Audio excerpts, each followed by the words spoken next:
When did you I know I heard you talk before where you were on Big Brother? Yeah. Yeah, you said that like there was a turning point for you when people weren't saying, "Oh, that's Sam from Big Brother." They were Yeah. saying, "Oh, I've seen your videos." When was like your first big video?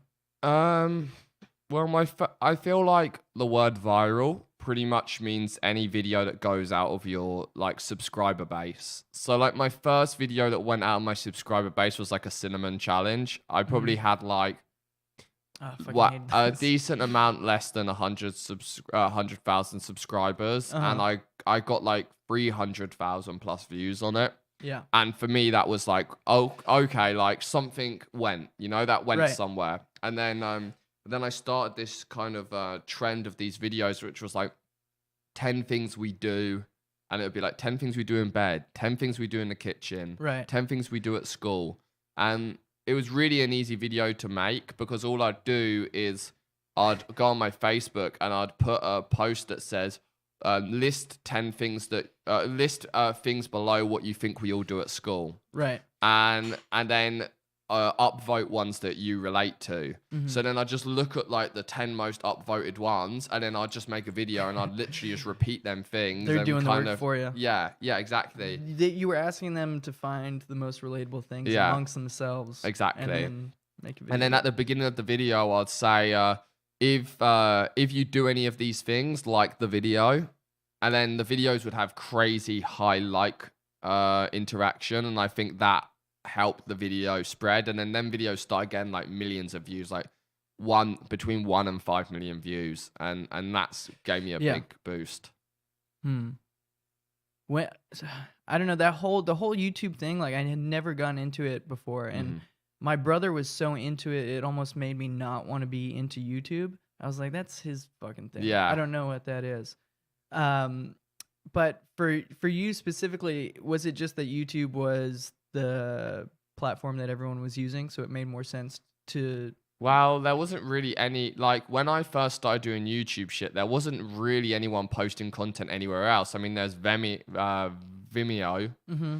and it's like, with Yep, Vimeo, it's people don't like, use that too it's much. not like a website where you're discovered on, it's where you just kind of host high quality videos. Right. And then, apart from that, there wasn't any really other platforms, so it was the only place. When I started posting videos on YouTube, no one knew what a YouTuber was. Like, it wasn't something that like people would just be like, oh yeah, I have a favorite YouTuber. I didn't even know there was such thing as YouTubers. What happened was, so one day I'm on my Twitter and I get like 100 tweets, and every single tweet says the same thing, but it's from loads of different people.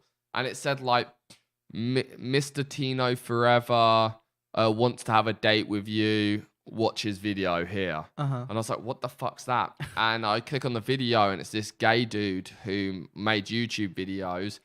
And he made this funny video about like how he's in love with me and how we're meant to be together. But he was like, he was joking. Just fucking around.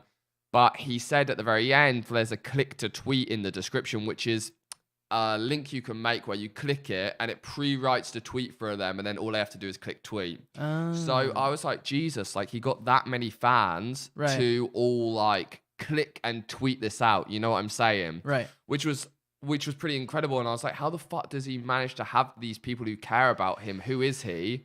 And then I found out, oh, he's a YouTuber. And then I spoke to him and I was like, what the fuck do you mean you're a YouTuber? He's like, yeah, YouTube pays me to make videos. And I was like, no fucking way. Yeah. And then this was when you kind of had to be invited to be a partner with YouTube. Like, not everyone could make money on YouTube. They had to hand select you. So he introduced me to YouTube, which had recently been bought by Google. So Google, and they made me a partner. And then I just started making videos. And then That's weird. I had no idea that back then you had to be invited. Yeah. It's like very, there wasn't many YouTubers. It was just random people uploading videos, and some went viral. Right. There weren't constant like video creators. Right.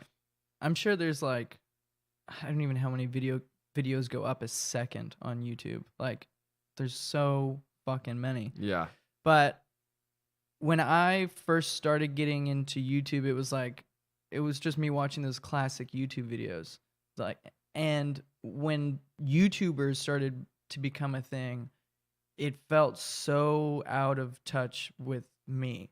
Like I was like, why do I want to know these facts about 10 things we all do before we go to bed? Yeah. But like I wasn't, it just was, I almost could not fucking believe that people cared. Yeah. I was like, people want to watch this guy or girl do this thing.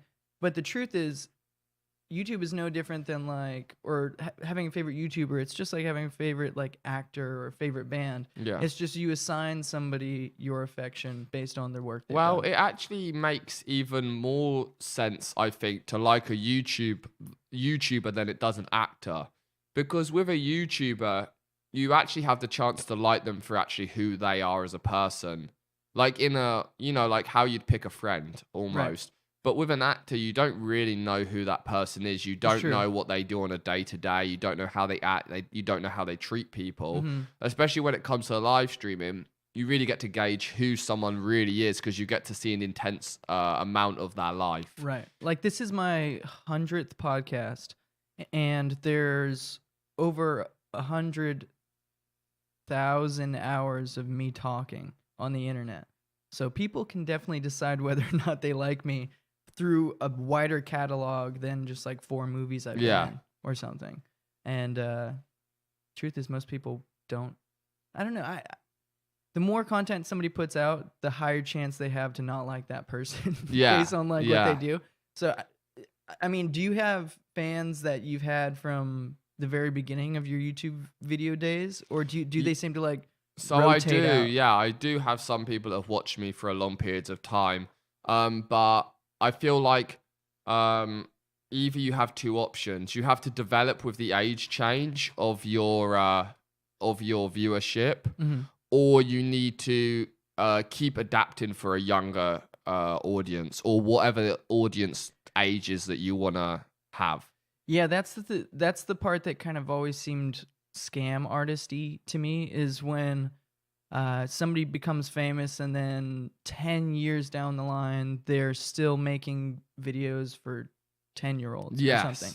And it's like, this can't be what this guy's like in real life. And there's so many people that are like that. Like, there's and honestly, like that's how my YouTube career started. Like I started making videos for like teen girls because I got a following because like girls thought I was like, a good looking guy. And like, like most of my following when I came off of Big Brother were girls that like had a crush on me. Right. So I obviously marketed towards that and I did content that was like that vibe. That's what advertising is.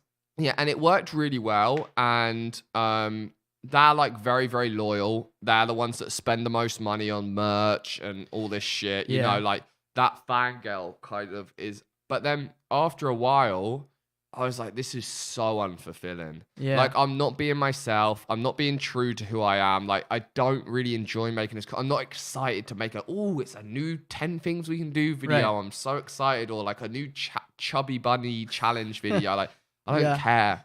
And then I always like doing pranks. So I was like, look, I'll slowly transition into pranks. And then I feel like I can keep some of the girls because I'll still be like a cutesy guy who's doing something fun. Right. And then I can develop like more of a fan base who's like, I like what he's doing as well.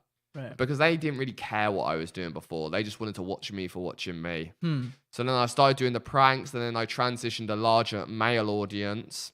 Right. And then as time went on, guys like pranks. Yeah. Because I started doing some of like the picking up girls, and that that brought in a lot more guy audience. And then now I do live streaming, and a lot of ICE's audience came over, like majority, and they're very guy heavy again, like 90%. I have no idea. I have no idea what my audience is. It's not big at all, but it's. I don't believe it would be girls. Yeah. I don't think I have a big girl audience. I talk a lot about music too, and that already alienates so many people. Like a lot of people don't want to hear about some guy's guitar for an hour, but that's kind of how I got into doing this whole thing. And if I was to stay the same with anything I did, I would get so fed up, which is why I think it's natural that you changed and you started doing other things. Yeah.